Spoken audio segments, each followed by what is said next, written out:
എന്റെ പേര് ഫിദ ഫാത്തിമ സിയാം. ഞാൻ +2 ജേർണലിസം വിദ്യാർത്ഥിയാണ്. തൂണേരി ബ്ലോക്ക് പഞ്ചായത്തിൽ എന്തായാലും ഏതെങ്കിലും ഒരാൾ പ്രസിഡന്റ് ആവും അറിയാം ഞങ്ങൾക്ക് എല്ലാവർക്കും. അഥവാ നിങ്ങളായാല് നാദാപുരം താലൂക്ക് ആശുപത്രിക്ക് എന്ത് വികസന കൊടുക്കുന്നത്? ഇത് പറയാൻ കാരണം എന്ന് വെച്ചാല് ഇപ്പൊ പ്രതീഷ് സാറ് പറഞ്ഞ് അവിടെ ഭയങ്കര ചികിത്സയെല്ലാം കിട്ടുന്നുണ്ട്.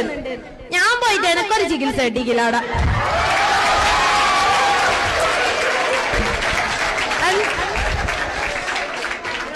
എന്നിട്ട് ഞാൻ വേറെ ഹോസ്പിറ്റൽ പോയത്, തൊണ്ടയിൽ വെള്ളം കിട്ടിയിട്ട് ചെന്നേരം പറഞ്ഞു ഇപ്പൊ അവിടെ ഡോക്ടർ ഇല്ല, പിന്നെ വാ, എമർജൻസി കാര്യത്തിന് പോകുമ്പോ അന്നേരം തന്നെ വേണ്ടേ, അല്ലാണ്ട് പിന്നെ വാ എന്നിട്ട് കാര്യമില്ലല്ലോ.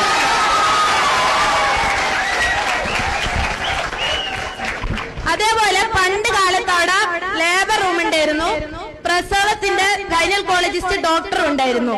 ഇപ്പൊ അതില്ല. ഒരു കുറെ കാലമായി ഡയാലിസിന്റെ ഇത് വരുന്നുണ്ട് എന്ന് പറഞ്ഞിട്ട് ഇതുവരെ ആ വികസനം വന്നിട്ടില്ല അവിടെ. ജനങ്ങൾ ഏറ്റവും കൂടുതൽ ആശ്രയിക്കുന്ന ഒരു ഹോസ്പിറ്റൽ അത്. പക്ഷെ ഇപ്പൊ അതിന് വേണ്ട മരുന്നുകളില്ല, ഒന്നുമില്ല, അവിടെ ചികിത്സ കിട്ടുന്നില്ല. ജനങ്ങള് നിരാശയോടെ ആയിരുന്നു തിരിച്ചു മടങ്ങുന്നത്. ഒരു ഡോക്ടറും 500 ടോക്കനും അവിടെ കൊടുക്കുന്നത്. എന്തായാലും ഒരു ഡോക്ടറെ കൊണ്ടായി 500 ആളെ നോക്കാൻ എന്തായാലും ആവില്ല. എന്തിനു പിന്നെ ഞങ്ങൾ എന്ത് വികസനം ഉണ്ട് എന്നാണ് പറയുന്നത്?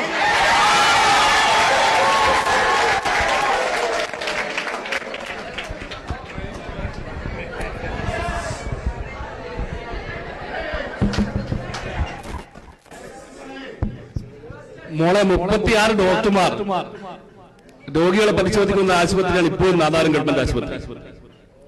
തന്നെ മോൾ ഏത് സമയത്താ പോയത്? 36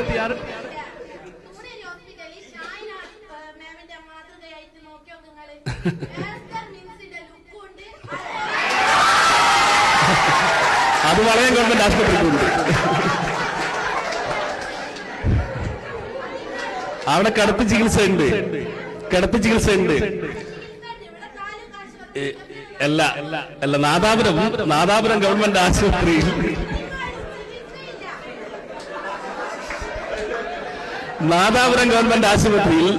ഇപ്പോഴും കിടത്തി ചികിത്സയുണ്ട്. 24 മണിക്കൂർ പ്രവർത്തിക്കുന്ന ലാബുണ്ട്. മൈനർ ഓപ്പറേഷൻ അവിടുന്ന് ചെയ്യുന്നുണ്ട്. കാര്യങ്ങളെല്ലാം നടക്കുന്നു. പക്ഷേ ഇനിയും ആശുപത്രി മെച്ചപ്പെടേണ്ടതുണ്ട്. ഡയാലിസ് സെന്റർ വരുന്നു എന്ന് പറഞ്ഞല്ല. ഡയാലിസ് സെന്ററിന്റെ കെട്ടിടത്തിന്റെ പണി പൂർത്തിയായി. ഇനി ഇലക്ട്രിഫിക്കേഷന്റെ കാര്യങ്ങൾ കൂടി പൂർത്തിയായി കഴിഞ്ഞാൽ തീർച്ചയായും അടുത്ത മാസം തന്നെ ഡയാലിസ് സെന്റർ നമ്മുടെ നാദാപുരം ഗവൺമെന്റ് ആശുപത്രിയിൽ തുടങ്ങാൻ വേണ്ടി സാധിക്കും. അതാണ് യാഥാർത്ഥ്യം.